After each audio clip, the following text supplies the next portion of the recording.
নিজেকে সময় দেওয়াটাও একরকম সেলফ লাভ। আর সেই সেলফ লাভের সবচেয়ে সুন্দর জায়গাগুলোর একটা হলো নিজের ড্রেসিং টেবিল।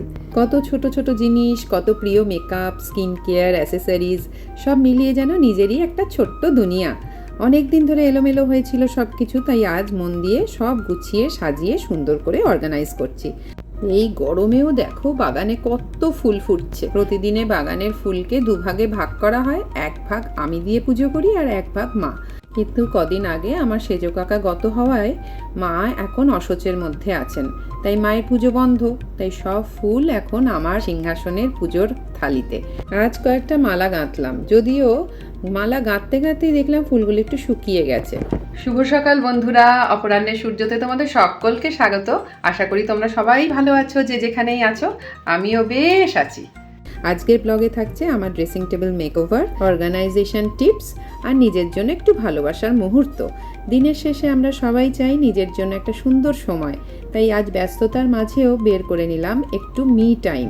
ড্রেসিং টেবিল ভর্তি হয়ে গিয়েছিল প্রয়োজনীয় আর প্রিয় জিনিসে, তাই আজ সব কিছু পরিষ্কার করে সুন্দরভাবে সাজিয়ে নিচ্ছি। সমুদ্রের মধ্যে বসে বসে পরিষ্কার করছি। এগুলো সব কৌটোগুলোকে ধোবো। একটার মধ্যে সেফটি পিন রাখি, এটার মধ্যে সেফটি পিন, এটার মধ্যে কাঁটা, বড় বড় সেই খোপার কাঁটাগুলো, এইটার মধ্যে সব থাকবে। এটার মধ্যে ক্লিপ, এইটার মধ্যে ছোট সেফটি পিন, একটার মধ্যে বড় সেফটি পিন, একটার মধ্যে ছোট সেফটি পিন, ক্লিপ, কাঁটা, গার্ডার সব একটার মধ্যে।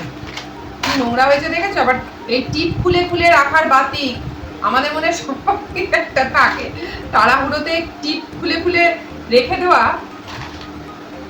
ড্রেসিং টেবিল মানেই যে শুধু আমার একার জিনিসপত্রের সব বোঝাই তা কিন্তু নয়, মহারাজেরও অনেক কিছু থাকে, কিন্তু গুছিয়ে মুছে রাখার দায়িত্বটা শুধুই আমার। পরিষ্কার করতে গিয়ে দেখছি কত কিছু ভেতরে ঢোকানো আছে জানো তো। দুর্গাপুজোর সময় বা ধরো বাড়িতে কেউ কখনো আসলে এটা ওটা গিফট দিতে থাকে, সেগুলো নিয়ে নিয়ে সাজের জিনিস হলে আমরা সব ঢোকাতে থাকি এর মধ্যে। কত রকমের পারফিউমের প্যাক, তারপরে তোমার বডি ময়েশ্চারাইজার, নানা রকমের আর কি ব্যাগগুলো খুলে খুলে আমি আশ্চর্য হয়ে দেখছিলাম, মানে ভুলেই গেছি কে কোনটা দিয়েছে আর কি। কি অবস্থা! সবাই বলবে যে এত কি করে সাজার জিনিস হয়ে যায়। কিছু তো কেনার বাতিক আমার আছে, এটা ঠিক কথা। না পড়লে, না দেখলেও, মানে না ব্যবহার করলেও কিনতে আমার খুব পছন্দ, কিনতে ভালোবাসি। কিন্তু ওই আবার বেশ কিছু আছে গিফটও পাই। এই দুর্গাপুজোয় নানা সব লোকে গিফট দেয়, গিফট দিলেও অনেক সময় অনেক কিছু বাড়তি হয়ে যায়। পরবো পড়ছি করে পড়া হয় না, রাখছি এরকম ব্যাপার চলে। কিন্তু আমি ওই একই ধরনের জিনিস একই জায়গায় রাখা, ওটাই বারবার করে সবাইকে বলতে থাকি, ওইটাই হচ্ছে আসল জিনিস। এই দেখো, এইটার মধ্যে আমার শুধু এই খোপার পাশের ফুলগুলো থাকে, লাগায় না এরকম খোপার পাশে ফুল এরকম থাকে, এইগুলো থাকে। এইগুলো যখনই আমার দরকার পড়লো একটা কৌটোর মধ্যে রাখলে কি হলো, এটা দেখো কি সুন্দর। সব ম্যাচিং করে করে কিনে রাখা আছে। আর এইগুলো সবই আর কি যবে থেকে নাচ শুরু করলাম নতুন করে এই বুড়ি বয়সে, তবে থেকে আবার এই সমস্ত জিনিসের প্রতি আগ্রহ বেড়ে গেল।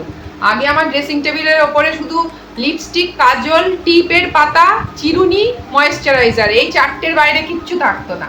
আর এখন দুনিয়ার বুড়ো বয়সে স্টাইল হয়ে গেছে।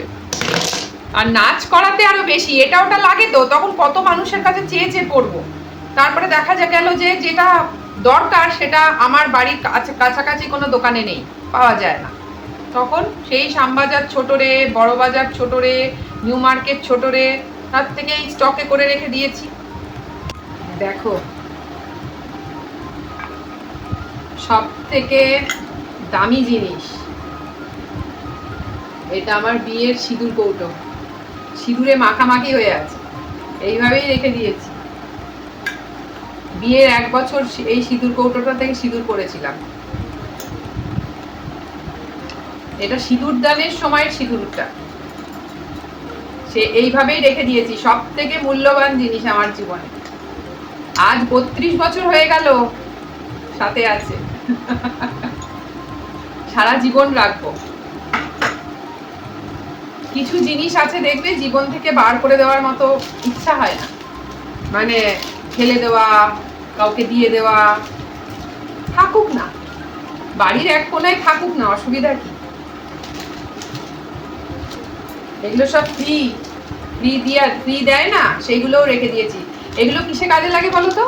কোথাও বেড়াতে গেলাম, সাইড ব্যাগের মধ্যে এটা রেখে দিলাম, তখন তো আর অত বড় বড় ডাব্বা ইউজ করতে কষ্ট হয়, মানে ক্যারি করতে অসুবিধা হয়, ব্যাগটা ভারী হয়ে যায়, তখন এইগুলো খুব কাজে লাগে। এই ফ্রি গিফট মানে স্যাম্পেলগুলোকে রেখে দিয়ে এইভাবে ছোট ছোট স্যানিটাইজার দেখবে, ক্রিম, শ্যাম্পু দেয় না, এইভাবে রেখে দিই, কোথাও বেড়াতে গেলে কাজে লাগাই।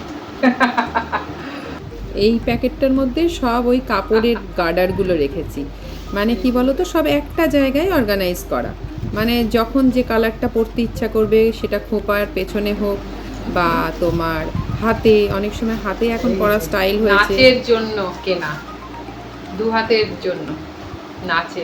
আমি যদিও পড়ি না, কিনে রেখেছি, আমি বলছি না আমার সব কেনার সব। সেই মনে আছে দীঘায় গেছিলাম, দীঘা থেকে কত 20-30 টাকা করে বোধহয় নিয়েছিল, ঠিক মনে করতে পারছি না। অনেক লিপস্টিক, নেল পলিশ, তাছাড়াও অনেক সাজ সরঞ্জাম আমার 2 বোন আছে, সেই বোনকে দিয়ে দিয়েছি। ড্রেসিং টেবিলটা অনেক ফাঁকা হয়ে গেছে। তো চলো, আজকের ব্লগটা একটু নতুন সাবজেক্ট নিয়ে করলাম, ভালো লাগার জায়গা এটা, এই জায়গাটা আমার ভীষণ প্রিয় জায়গা বলতে পারো, সেটা নিয়েই আজকের ব্লগটা শেষ করলাম। আজকের মতো এতটুকুই, দেখা হচ্ছে তোমাদের সাথে আবার পরের ব্লগে, ততক্ষণ পর্যন্ত তোমরা সবাই খুব ভালো থেকো।